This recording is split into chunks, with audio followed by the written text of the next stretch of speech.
We ready? Mm-hmm. Welcome back, welcome back, welcome back.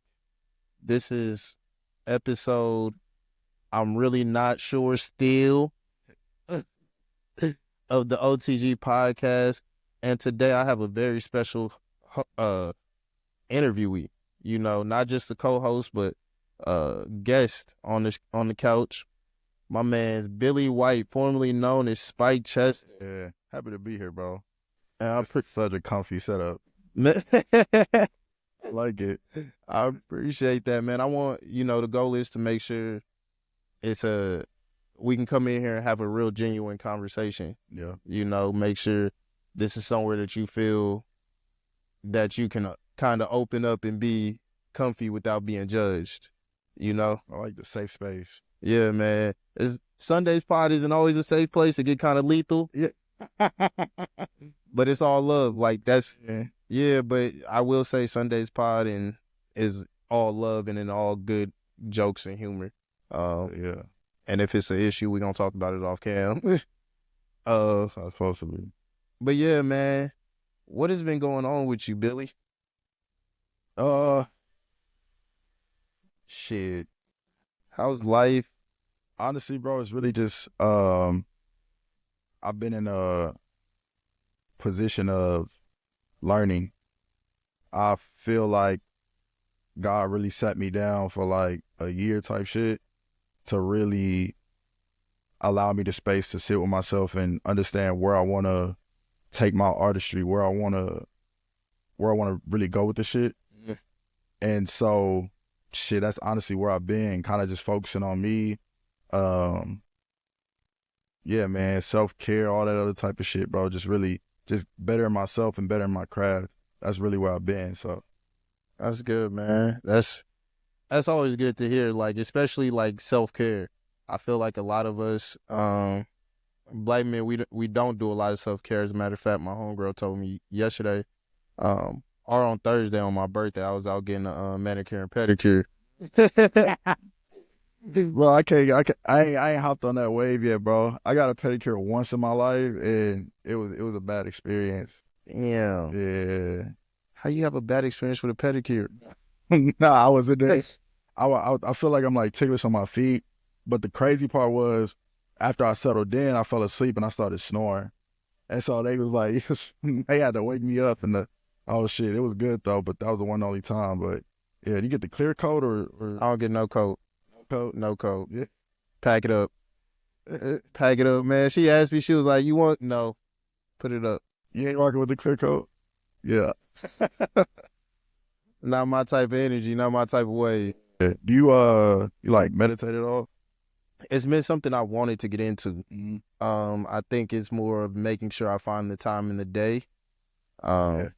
And like a big thing is time management. Like I think I manage my time very well. Mm-hmm. But it's for the things that I currently already do, from the gym, from the podcast, making sure things get out on time, work, like things of that nature. I think I do very, very well, but trying to fit, a little 10 minutes of mindfulness in the morning, I might oversleep. You feel me? I might have went to sleep late. So I used to try to meditate during lunch, like midday, like I'll go downstairs to the car, do a 10-minute meditation session. I really need to get back to that. You like a mantra, or you kind of just like, I know for me, like when I try to do it, I try to have it as silent as possible and like recite like positive affirmations and shit. Okay. That shit kind of like help a lot too, especially like approaching the music when you really want to go on with like pure intentions and shit. So I'll really just sit by myself. I'll just block out everything, leave my phone in the other room, and just sit, bro. And you'll be surprised like what you hear. I feel like a lot of times we distract ourselves like with our phone, with our work, with our business and shit. And it's really important that we set aside that time to really like understand like what our voice is like. And it's actually me talking and not the outside world type shit. But you got to really sit quiet to really actually hear what your inner voice sounds like, your true self sounds like type shit. Okay.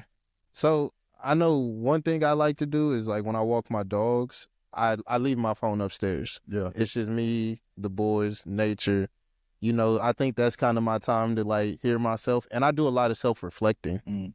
I think that's a something that's been pivotal in my growth over the last 3 years or so, 3 to 4 maybe, but definitely in the last 3, just like self-reflecting and, you know, looking back on my actions.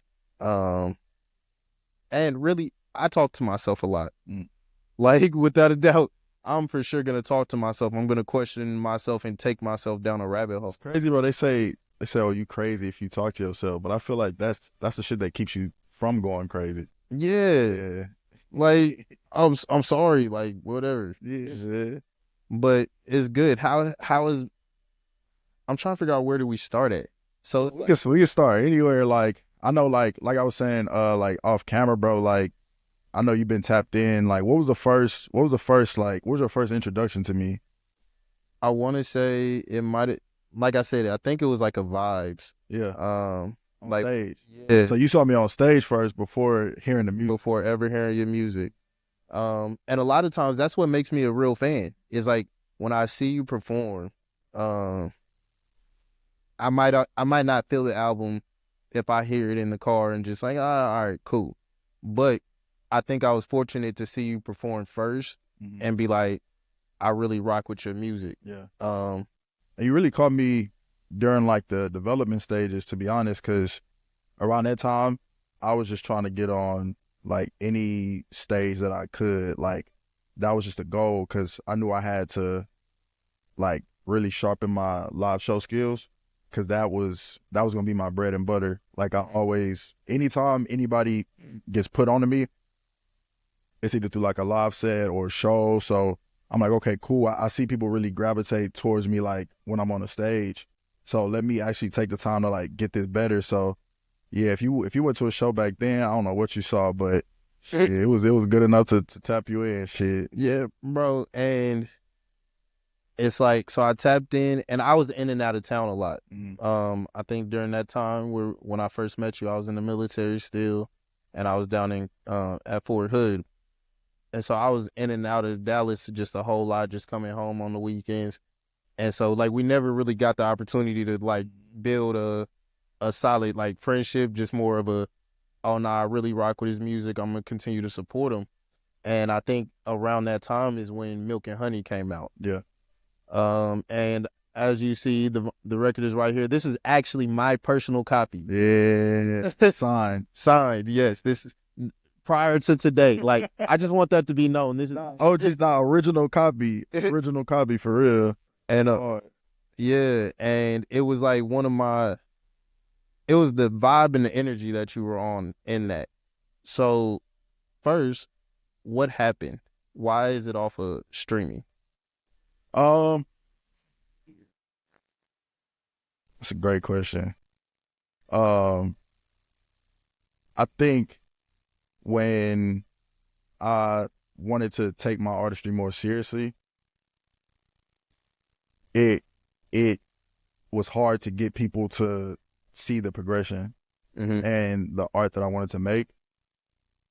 And so I'm like, okay, cool. What can I do to get motherfuckers to focus on like the mission, like what I'm really trying to do? And so we made the decision, okay, cool. If we do this rebrand, like, do we want to keep the old music on streaming? Do we want to take it off? Like, it was like a war room, bro. Like with me, team, like going back and forth. Like, it was some days I was like, nah, we got to keep it on there to whatever. But then like my partner at the time, he was telling me, he was like, bro, like, well, how you gonna do a rebrand? You got the old music up, and so I felt like I was like, okay, cool, let's take it down. You know what I'm saying? And I can really show people who I am from the jump. It's almost like I was just giving motherfuckers a story, and I didn't even tell people how we got here. Yeah. So I was like, okay, cool, let's back it up a little bit. And so we took it down, and then like all hell broke loose. I'm like, bro, I'm like, bro, people was hitting me like, bro, where you took it off the playlist and all this other shit. So I was like, all right, man, like I get it. But at the same time, like this is what I'm standing on. This is what I was telling you. I'm like, okay, if I'm really trying to get people to pay attention, sometimes when you want radical change, you gotta do radical things. And at the time I was like, that was the way to snap people out of I felt like motherfucker was in a trance, and I was like, nah, bro, like It was wavy, bro. Like, bro, that was a wavy time. it was, bro, because like back then, like in the city, like really, really, like everybody was on that wave. Like you had Spike Chester, you had Free Black, you had Zay, you had Debbie was doing this thing. Like it was just a good energy at the time. And so when we dropped that, bro, like that shit like hit instantly.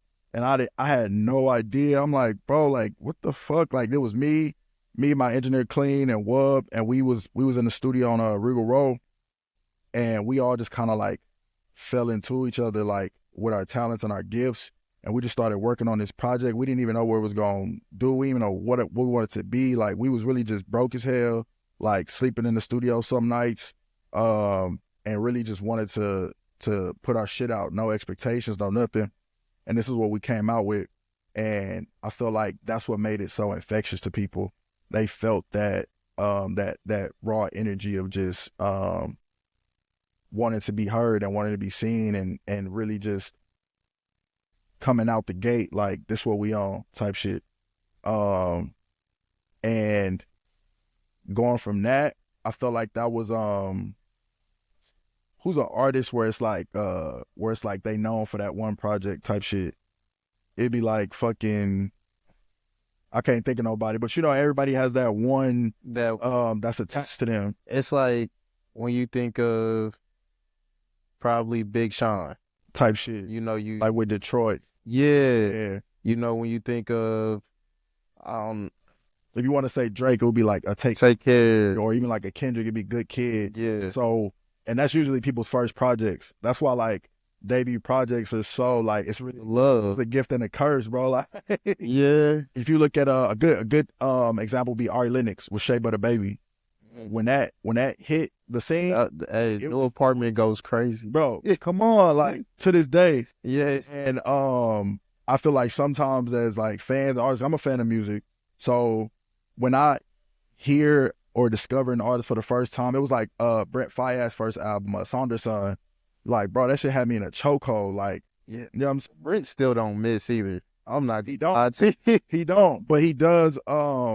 He makes it a point to bring his fans along with him when he's like, okay, cool, I know y'all love this, but let me bring you along this journey. Like, this is what we on now. Like, you see it with Ye. Like, at the time, like, when Late Registration came out, it was critically acclaimed, but it wasn't, like, jamming like College Dropout was. You get what I'm saying? Like, it wasn't until Graduation to where he, like... He took off. Yeah, like, it kind of made sense where he was like, this is what I was trying to show y'all, like, this whole time. And then with Graduation, you had the 50 Cent rivalry, too. That at that point, you had Graduation, and was it Before I Self-Destructed? I can't remember what 50 was dropping that year. It was the one that had Massacre? No. I Get Money on it. Which one was it? I can't remember off the top of my head. But yeah, so like that's what kind of took him off. But back to the story of like a debut album, you know, and yeah, it comes with expectations on the next album. But as you're growing, right? So this says we want to be heard. We have a voice. It's kind of like Reasonable Doubt. You know, nobody would sign them. So they like, fuck it, we'll do this ourselves, and we put in the work. So it's like, I still don't get, because it's like taking down you feel me? Like, you took down like you took down your, like, you feel me? Like, imagine if Jay-Z took down Reasonable Doubt, or Nas took down Illmatic, or, you know, Kanye took down, you feel me? Like, it's something that's truly a part of your artistry, and it shows your versatility. You know, I and it's like, okay, this is what I'm doing next. You know, yeah, y'all love this, but I promise y'all love this too. So that breaks my heart, dog. but it broke a lot of people's heart, bro. But like now I feel like I'm in a space to where it's like, okay, cool, now we can continue the story. Almost like I had to give motherfuckers a prequel. And then I'm like, okay, cool. Let me tell you how we got here. That's how we ended up. Like, it's the 5-year anniversary. So I'm like, okay, cool. Let's give it back to the people. And we're going to do it direct to consumer through Even Biz. And we're going to have the whole, you know what I'm saying? Hey, shouts out to y'all. Make sure y'all go get that off of Even Biz when it drops. Yeah, support the art. So yeah, man, I just wanted to, and it was also hard trying to find a space for it. I'm like, okay, where can I cement this to where the people who really love this, like, we can package it up for them to where they can like live with this shit like as much as they need to, and they can love it as much as they want to. Um, and a few people was like telling me different ways to do it, and I'm like, okay, cool. I've been trying to go in a more independent route anyway, so I'm like, okay, cool. Let's try this shit out on Even Biz, and it's gonna have like exclusive videos, like content at that time. Like, we could probably put the Playaways video on. Like, it's gonna be a whole like thing to where motherfuckers can really like get into it for real. So yeah, I'm excited, bro. Like, it's I'll never speak ill of this project or make it come off like it didn't damn near change my life, bro. Like, I almost got signed off this project. You see what I'm saying? Damn. Like, yeah, motherfuckers don't even know that. Like, this shit really impacted my life type shit. And going from that and really reaching a halt, like once COVID came, I felt like we had a lot of momentum, and then COVID kind of like stopped everybody. And then that was really the start of reapproaching shit. Okay. So let's jump there. COVID happens. We hit that halt. Now, when do we go from Spike Chester to Billy White? The exact time when I knew wasn't even until like 2 years later, but there was like, from the time COVID happened till 2023, like those 3 years were me just discovering myself, bro. Like, I lived so much life during that time, whole bunch of shit, good and bad, you know? And so going from that shit to really understanding who I am as a man first, you know what I'm saying? Yeah. Like, developing those elements of myself, finding out, what does money mean? You know what I'm saying? Why does the world work like this? What is this part of myself? Why do I have these emotions about myself? What, you know what I'm saying? Just understanding what it is, making music throughout that time. Bro, I'll play some records, you'll be like, bro, what the fuck? And I'm like, I was just figuring myself, you know what I'm saying? And shit, by the time it got to 2023 November, I was pretty much sold. And we was in Target. It was me and my girl. I pulled my wallet out, and she was like, oh, hand me the card. I handed her my card, and she saw Billy White, and she was like, she didn't even know my real name, bro. She was like, your real name's Billy White? I was like, yeah, that's my government name. So that is my actual name. Like, to anybody watching this, I didn't go from one stage name to another stage name. Like, Billy White is my actual government name that my mother and father gave me. I'm named after my dad, so I'm Billy White Jr. Okay. So all that shit coming together, bro, it was like September 2023. That's when I was like, all right, we doing this shit. It was like, I had developed so much in my personal life. It was like, how can I do this in my art? And so the name change just felt natural. I'm like, nigga, this is me stepping into my authenticity. Like, this is what it is, like, unapologetically, you know?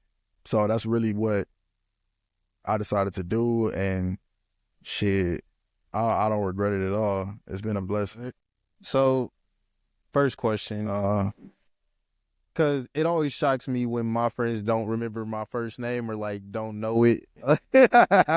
Bro, so how did that realization of like, damn, my girl, you don't know you don't know my government name. Like, well, to her credit, we were only like a month into dating. Oh, okay. And we worked together. Like, she actually did the video for Playaways. Okay. So Amelia Woodley, she came to me. We were looking for creative directors at the time, to help us like really shape this project. And I had these ideas, and I didn't know who to take them to. And she came through a mutual friend, and we did the video. She helped with the rollout. She helped with damn near everything for this project. And so, you know, she knew me as Spike. And so we spent a lot of time together back then as friends. And then circling back to us reconnecting, like, in 2023, we reconnected on business again and as friends again.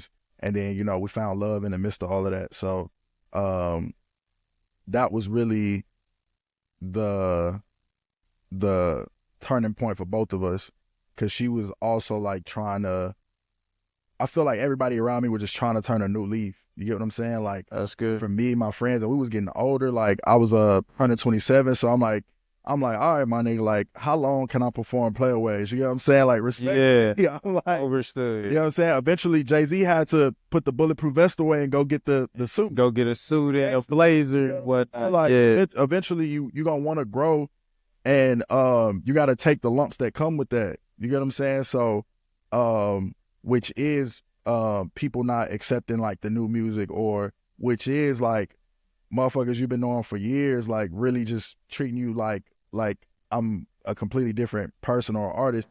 Well, it's because you are, in a way.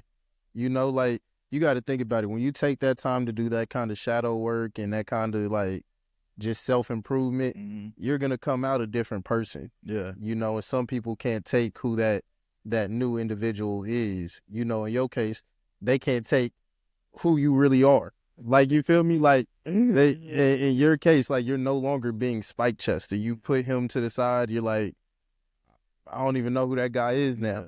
Yeah. And much like that, people have to get to know you as Billy White. Yeah, which is why, like, okay, cool, I understand that. And now I'm like back outside. I'm like, okay, cool. Like, let me show y'all who I really am and like what I really like represent.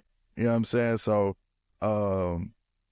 it's been good, bro. It's been a process, and it really like forced me to be patient, bro. Like, that's probably like the biggest lesson that I had to learn. Like, the reward for patience is so great. Like, you can't cheat the process. You know what I'm saying? Like, understanding going from damn near getting signed with this project to not understanding where I want to go next with it, to making a bunch of like all different type of sounds, to like me get into a song like Lady Luck, or to me get into the new project that I got coming this year. Like, all that shit like just took patience, bro. And yeah, I stand here as a testament of patience, and I'm the most patient man in the world now. So you just talked about Lady Love. Let's go ahead and talk about that EP. You know, you had Native Tongue, Lady Love, and I'm drawing a blank on the third track, right? Yeah, Lady Luck, Bootsy Collins, and Native Tongue. Yeah. Those were the 3 joints that we dropped last year. I produced all of them.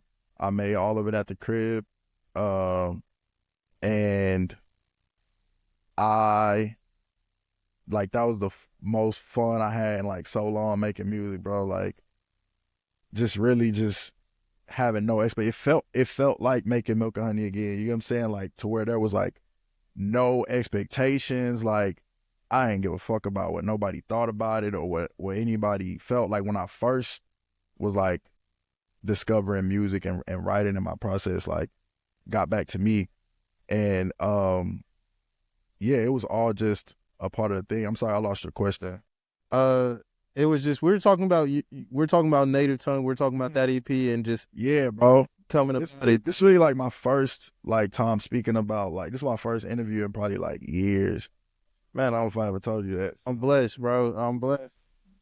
If I sound a little nervous, I'm just like, damn, okay, cool. Like, I feel like and a lot of artists probably can relate.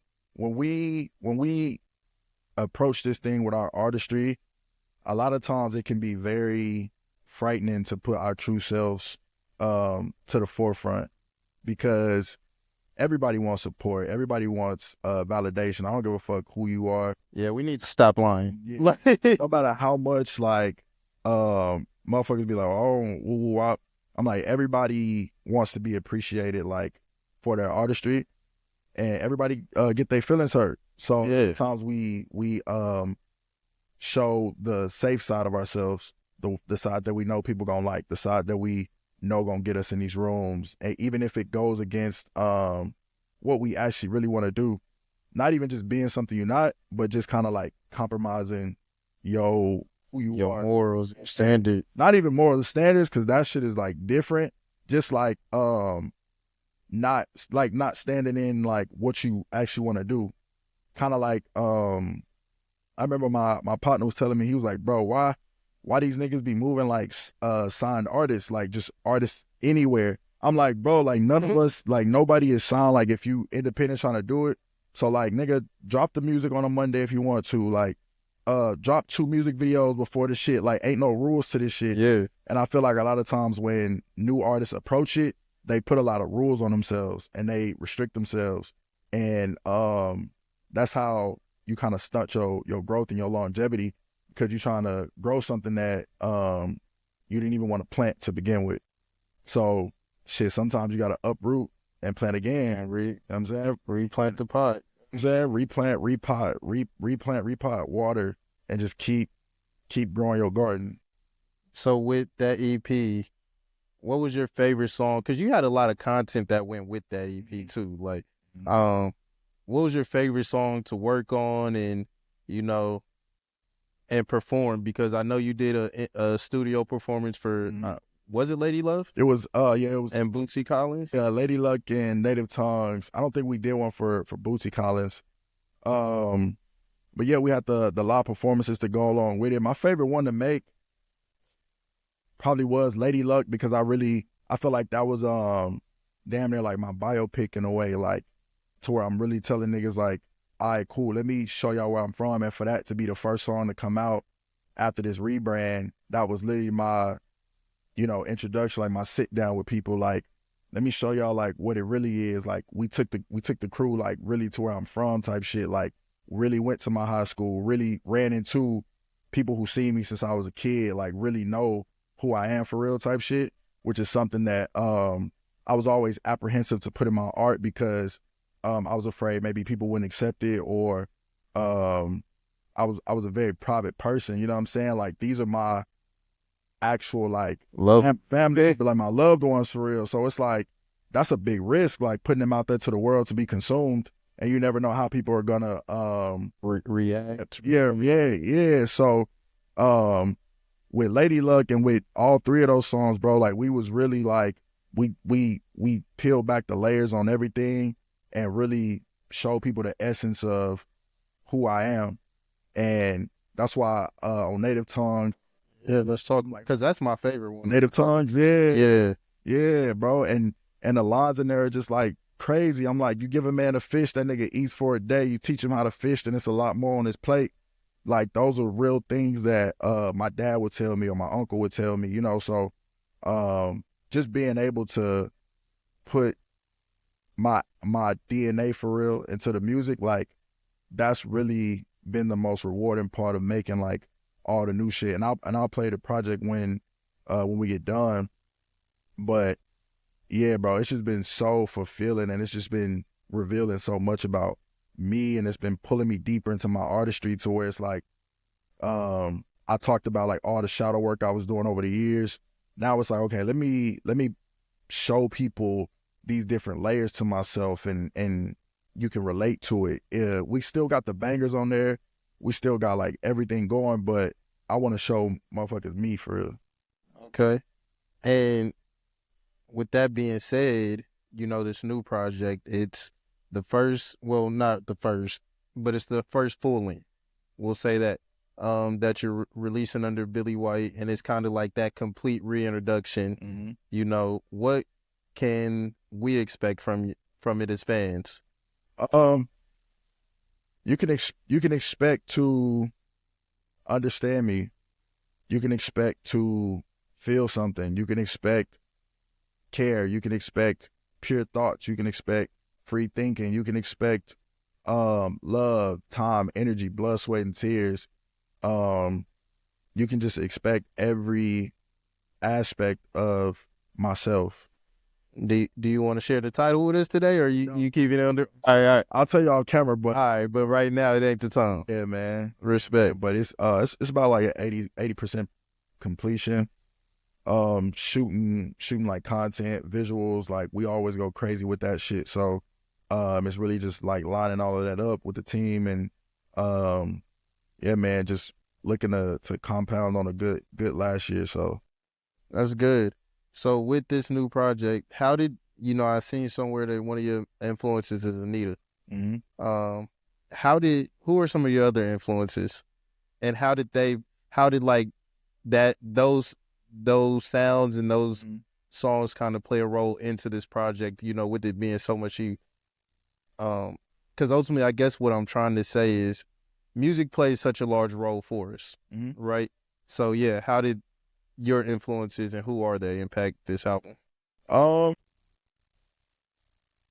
was so crazy. I sent it to my fam the other day, and he literally like got it spot on. Like when we talk about the Kanyes, when we talk about the Kendricks, when we talk about the Nas's, when we talk about the Biggies, when we talk about even deeper, like when we get into like the Mick Jenkins, the Sabas, like bro, like when we get into the Boldy James, when we get into the Earl Sweatshirts, the Navy Blues, like oh, so you getting into some raps? Yeah, I mean, it's always gonna be me, but I definitely stepped the pen up a lot and really like, bro, you'll hear it, dog. But it's I'm very proud of everything that I've been doing the past year and a half. Like extremely proud.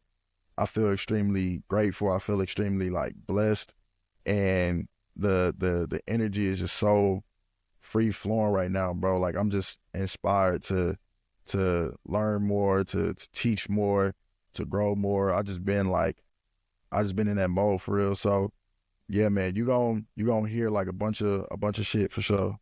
That's all right. We ready for it. Yeah, man. And so there's been a couple other things that's been mentioned. One thing I want to talk about is your team and the people that, you know, you surround yourself with. You know, how have you know, we talked about your girlfriend. By the way, shouts out to her because she's doing it up with Ethos. You know, Boss lady. Yeah, man. It's funny because I was talking to you on my personal page. And we, Yo, no, I put the note when I said, I said, why do grown men have sweet tooth? bro, why do you have a sweet tooth as a grown man? First of all, niggas like candy, bro. Niggas deserve a sweet tooth. I was like, it be the niggas out here eating cheesecake and like Swiss cheese Danish. Bro, like, bro, go get the trail mix, go get beef jerky, get you a big ass bottle of water, Powerade or something, like a real man, bro. Put the cheesecake down, my nigga. But I'm wrong for not getting clear coat on my nails.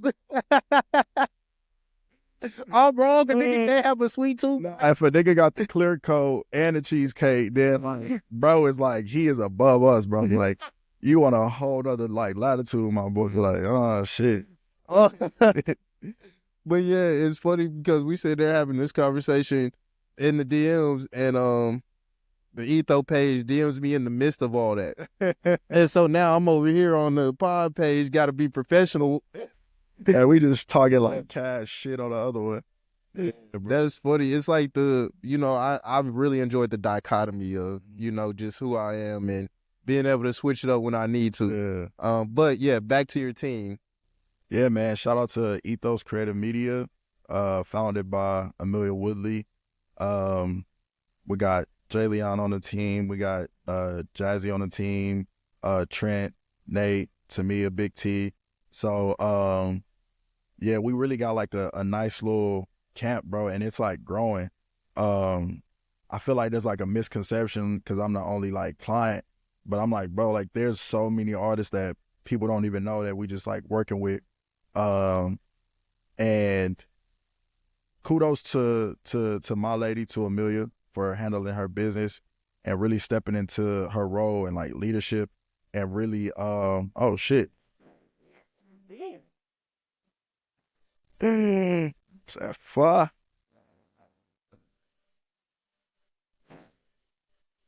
That wind is crazy. And break none of it. Nah. Okay, baby. Man, fuck these niggas. Oh shit, I done fucked up. I'm like a ghost. Yeah. Nah, for real. Ghost to goddamn Christmas past. Hell yeah. Them niggas mad because I don't celebrate. Hating ass niggas. Hey, yeah. But yeah, man. And really, for her just stepping into that leadership role and watching her grow has been such a blessing. It's been very inspiring to me too. Because at the end of the day, bro, like we're all just creatives trying to figure this shit out. I was watching the Grammys the other night and I was looking at all the artists in the room. And I'm like, man, like at some point, all these people woke up one day and was like, okay, I want to make an impact with my artistry type shit. And I feel like that's what anybody, you, me, Amelia, anybody that works with us, I feel like that's what we're all trying to do. And so we just like to keep the work at the forefront, bro. Like our work ethic is insane, it's crazy. And yeah, I'm just blessed to be surrounded by like such great people pouring into each other. That's the most important part, community. And, you know, that's really what I want to ask. Like, how does your community, like, really affect you and, like, really help you grow? How do they push you? Things of that nature. Um, I feel like community is everything when it comes to anything regarding the arts or anything regarding human nature, human being, like the human spirit. Like we need kindred spirits around us to sharpen us, to push and pull our ideas. I would just tell motherfuckers like make sure your tribe is your tribe, you know? Like really understand what it is that you represent and pray to God, ask him like, God, surround me with people, like-minded people, with people who think like I think, people who talk like I talk, walk like I walk, trying to go where I'm trying to go. And over time, again, with patience, like we was talking about earlier, you'll start to see like these people literally just fall into your life. And then with the opposite, the people who aren't on that wavelength, they'll fall out. And eventually you'll just get to a point to um, where it's just, you hit that flow state where everything is just like well-oiled machine, like everybody's just brain feeding off of each other and it just creates this like crazy energy. That's beautiful. And I'm assuming that's all also channeled in this new project. Hell yeah. Well, most of the project was produced by Mike Ferg. Shout out Ferg. And whatever he didn't produce, I produce. So when it comes to like the music part, I keep that part like very personal. So most of the time if I'm in the studio, it's usually just me and him, or me by myself, or me and Amelia. So you don't do large crowds in the studio. Nah, bro. I used to, but then it just got to a point to where like niggas just sitting around not doing shit. Like niggas just don't be niggas in the studio, literally just not doing shit. And yeah, so I done kicked a few people out of sessions before for just like sitting there like, nigga, you could be rolling up some weed, you could be pouring up a shot, like you could be commenting on the song, but yeah, so nowadays I kind of like to thin the herd a lot. And so it usually just be like two other people in there with me. I feel like that's a good number, you know, like your management and like that kind of person who's gonna call you on like, let's Yeah. let's do this, that whoever plays that ear figure, that A&R. Because definitely even when like you're in the studio and like you're looking around and you're saying like it's a gang of niggas in here. Yeah. And to me it's like, all right, niggas is drinking, niggas is doing this. And niggas be weird. Yeah, like after a while I grew out of the studio. I maybe I'm getting older. But like I grew out of being in the studio till 2, 3 a.m. Yeah. not doing nothing. Seen the shit where what they say, Eminem treat the shit like a 9 to 5.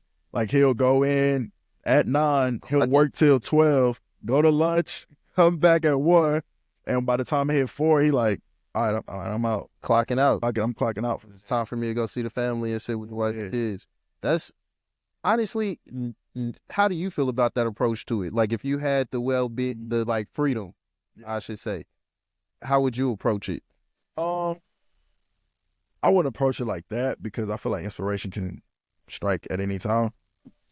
But I do feel like I was talking to Donnie about this. We was talking about kind of like my artistry and how I approach it, like in any kind of capacity. And he was saying like Let me get some water real quick.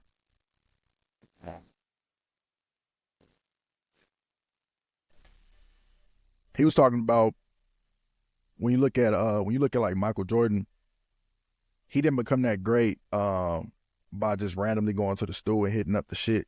That's like raw talent. When you can just, I done been in so many studios to where I can just walk in and get my shit off like no problem.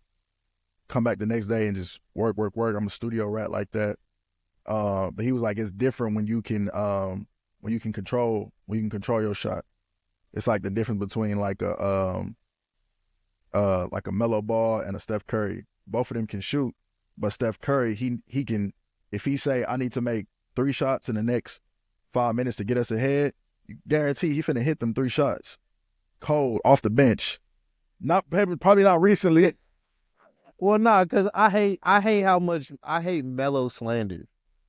Like, I know it wasn't slander, but it's like, I feel like anytime anybody talks about Melo, I feel like he need a whooping. That's all he needs. You see what I mean? Like, there's something coming along. I need like a good Texas like belt to ass, and I feel like he can lock in. But I love the raw energy and shit. But yeah, so it's basically trying to learn like, okay, how can I hone my pen to where I'm not just sitting around waiting for inspiration to hit me. Yeah. Got like a source in me where I can do that, like trying to draw from, where like I can just draw from at any moment type shit. So that's how I've been trying to approach it now. My normal process is kind of like a little bit more like loose. It's very like free flowing, which I still incorporate a lot. But I say any way I can get it, bro. Like I'm gonna get that record for sure. I'm gonna get that record. That's one thing about me, nigga. Like, if I want to make some shit and I want it to be hard, like I'm gonna sit until it does the job.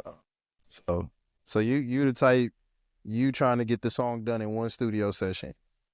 You don't believe in going. Okay, I was about to say like, ain't gonna cap like nah, hell nah, hell nah. So let me ask you this then: are you, as you say, you're trying to hone your pen? Are you a punch-in guy or do you prefer to write? I just started like punching in like maybe like a year and a half ago. That's when I feel like that was like the last skill that I was like apprehensive to, because I'm a very like thoughtful person. So I like to like write and shit. But shout out to Ferg. He really the one, when I started working with him, he was encouraging me to be like, bro, like, all right, like you can write, because he worked with a lot of like trap artists and shit, which like nigga ain't a pen in sight. Like it's straight mouth to mic. Right, bro. Like, bro, right. Like, and I really like always admired that shit. And I'm like, I'm like, damn, who's really like the real lyricist for real? Like the nigga who sit in the corner and take long to write a verse, or the nigga who go in there and who can, yeah. So that's a tough question, especially when you talking about trap at times. Mm-hmm. Like, cause a lot of that gets so repetitive, so generic. But it's like, unless you're telling me Kendrick's going in and punching in punching in a Good Kid, Mad City. Oh, I want to know what his process is. Unless you're telling me, unless you're gonna sit here and tell me, because as Drake's punching in them timestamps records. Yeah. Like, that's what I would be one. You think Jay-Z cap when he be like, I don't write my verses? I don't believe it. Well, you think he write his shit? You think he be nah? So honestly, because I listen to a lot of Jay-Z, if you can't tell, bro. I listen to a lot of Jay-Z. Fame, Hove, I did it all without a pen. Yeah. And truth be told, I think if anybody's done it without a pen, it's Jay-Z and Wayne. Like, truth be told, and been just like some of the illest niggas to give you like a flat out song, because one, as a Wayne fan, if you go back to when he first stopped writing, right, you can go, it's like 10,000 bars or 100,000 bars, something like that. It's on YouTube. Oh yeah, when you can hear like him ripping out the pages as he's ripping it out his notebook, and with Jay-Z, when he says he's telling stories in some of the albums and about like how he had to, because he didn't have it. So like he would be rapping and he had to memorize it until he got home. Damn. So he would just keep repeating it and repeating it and repeating it until he got home and he could put it on a piece of, like, until he could do something with it. Cause he out hustling and shit Or yeah, outside. yeah. Let me clock this for later. So that's like if you go and listen to lyrical exercise, things like that, he's telling you that story. And that's why it's like, I believe the nigga did it without a pen. You feel me? Like his mom is on the Black Album telling stories about him, beating at the table and It takes a special kind of person. And I feel like somebody else said they do that shit too. I think it was SZA. SZA said she freestyle her shit. that honestly, an R&B singer freestyling her shit, that's hey, mind blowing if you do. Yeah. Like I couldn't imagine it because I feel like there's so much passion, there's a lot of emotions that have to go into it. Yeah. And what a lot of people don't know is I write. Yeah. So like I grew up doing poetry. Hard. I freestyle in my free time just because like I might hear somebody, like listening to y'all a lot of times makes me inspired to like just sit in here and rap to myself or write something down. It's not gonna come out, but it takes a lot to actually go through and get those real deal ideals and those emotions to convey to the outside person. Hell yeah. So shit, really, that should just be taking me back to when I used to be like at my cousin crib, like niggas just be smoking like bullshit ass weed and just freestyling in the back room. Like that's really like the shit that we was on. Like just like nigga put a beat on, like whatever it is, not even recording shit, just literally just going back and forth. And I kind of like lost the sport of that type shit. So recently, yeah, a few songs on the album were punch ins for sure. Yeah. So outro for sure. Yeah, I punched in the last song on the project, like the whole. So which one do you think you prefer? Punching in or writing? Right. I'll say writing. I love to write. I got spirals on spirals.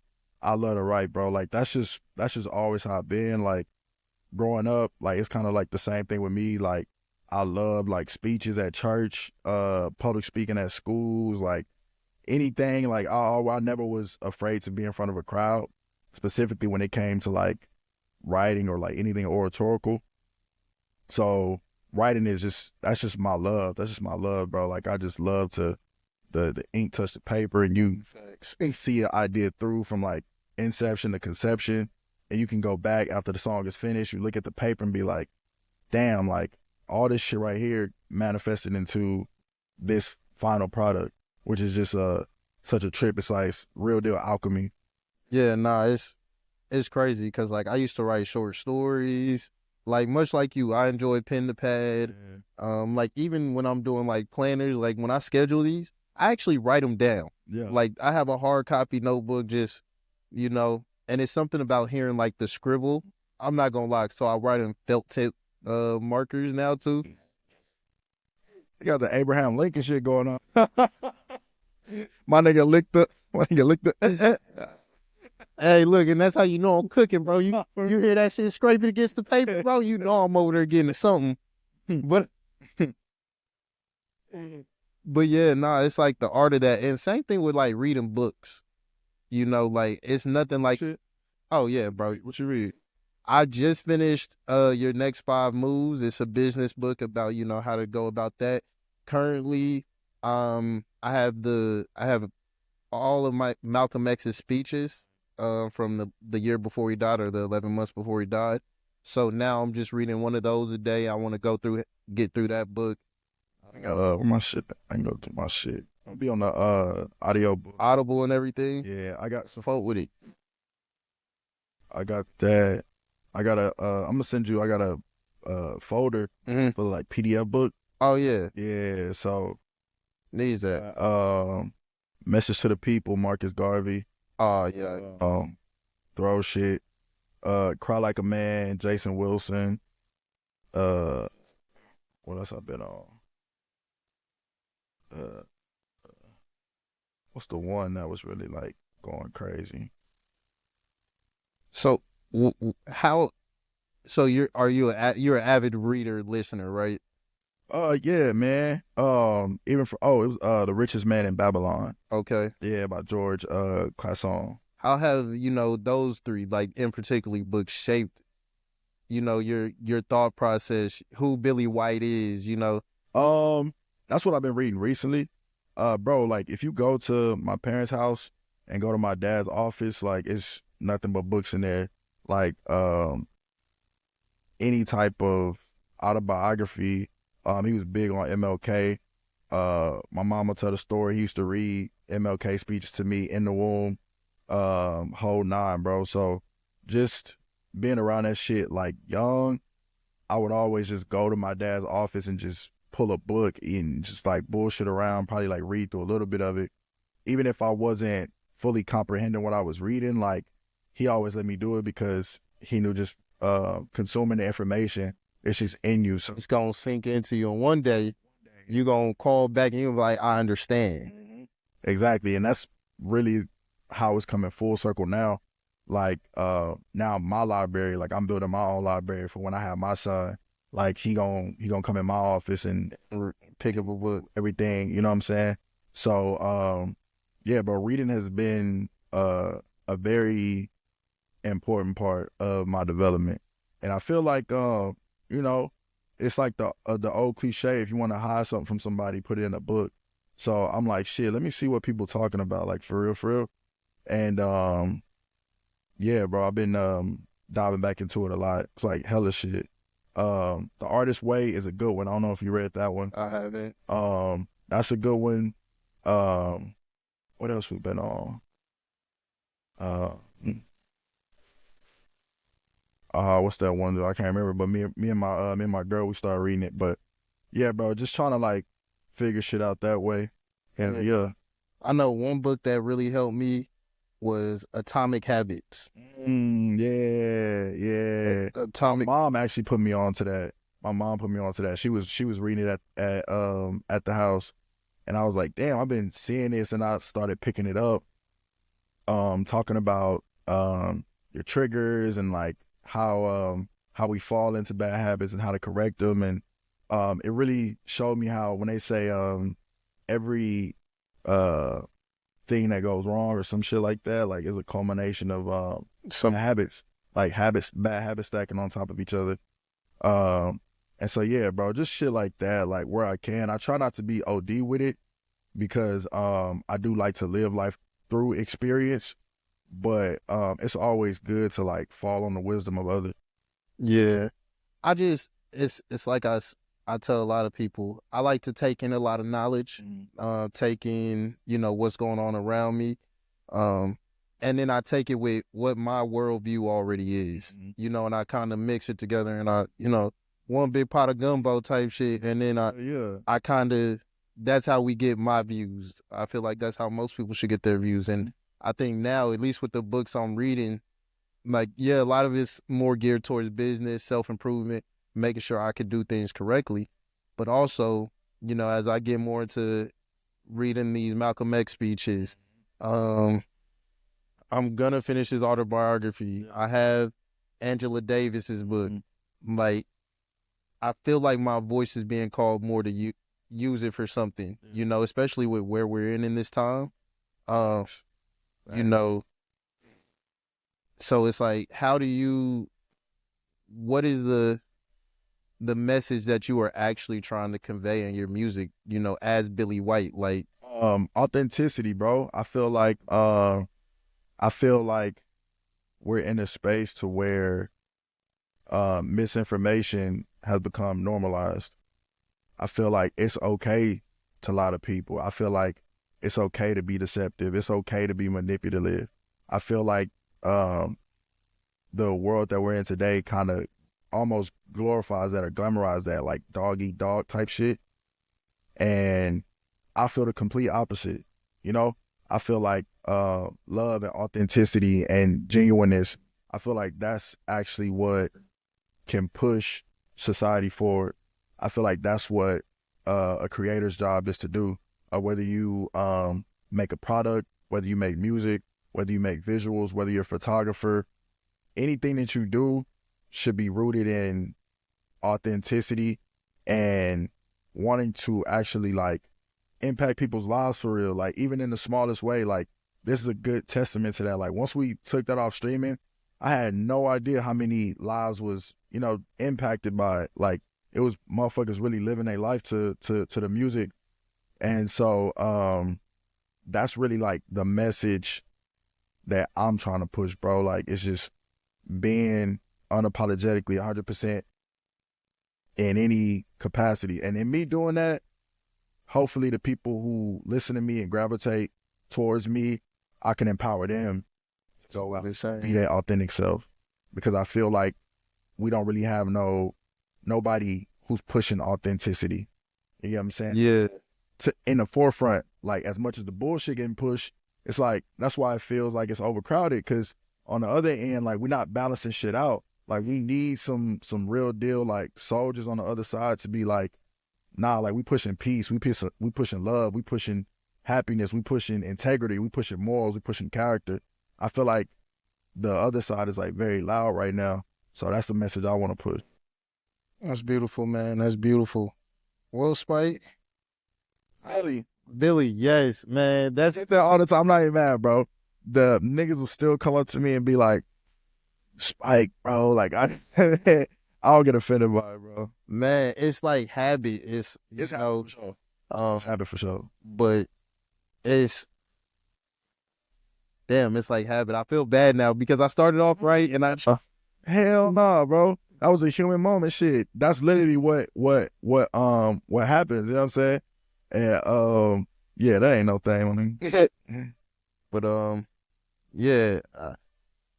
I feel like, you know, we're coming to the end of, you know, our session. You know, once again, I appreciate you for being here. Great. Was it great? Did I do good? I'm kind of a chill ass nigga. I ain't gonna cap. Hey, me too. Yeah. Like, you feel me? Like, I'm not here to, and that's why, you know, I'm fortunate that you want to come sit down with me and have this one-on-one. Yeah. I thoroughly enjoyed it, and it gave me a chance to get to know you even better than, you know, like I said, me and Spike, me and Billy, we know each other just through in passing, you know, seeing each other out and about. It's always love. It's never nothing less than. No, fact. You know, and actually, I just remember what I was going. You know, it's always been love, and to, you know, be able to. One of my favorite things is calling back to, you know, our previous conversation just now. Is making sure, like, with community, right, and the people that you touch. It starts with you when you're trying to change the world, you know. So I like to think that about me. If I change these little bit of habits within myself, then the next person I talk to and my peers, you know, then it affects them, and that's how we kind of get changed within the world to get to, you know, where authenticity, integrity, all those things that you name matter. So, you know, I definitely commend you on making sure you. Nah, that's respect, bro. You definitely one of the people who's pushing that as well. So yeah, bro, I appreciate you having me on here. Shit, we've been playing DM tag for years, bro. Man. And I just been seeing like you really like coming to your own lane and making your own space for yourself. So I respect anybody who's doing that. So anywhere I can show love, it's always there. Man, I appreciate that, brother. Well, do me a favor. Let the people know where they can find you at. Yeah, you can find me on all platforms. Billy White Music. I think it's by Billy White on Twitter. And yeah, we got Milk and Honey, the 5-year anniversary. By the time this is out, this will probably be released through Even Biz. So you can go and live with this album. And for a lot of people, this will be their first time listening to it as well. So really just live with the music. Stay along for the ride. We got more shit coming later on in the year. So thank y'all. And once again, I'm your host, The Real ZB. Thank you for tuning in wherever you are. And be sure to tell a friend that this shit'll never end. We'll catch y'all on the next one.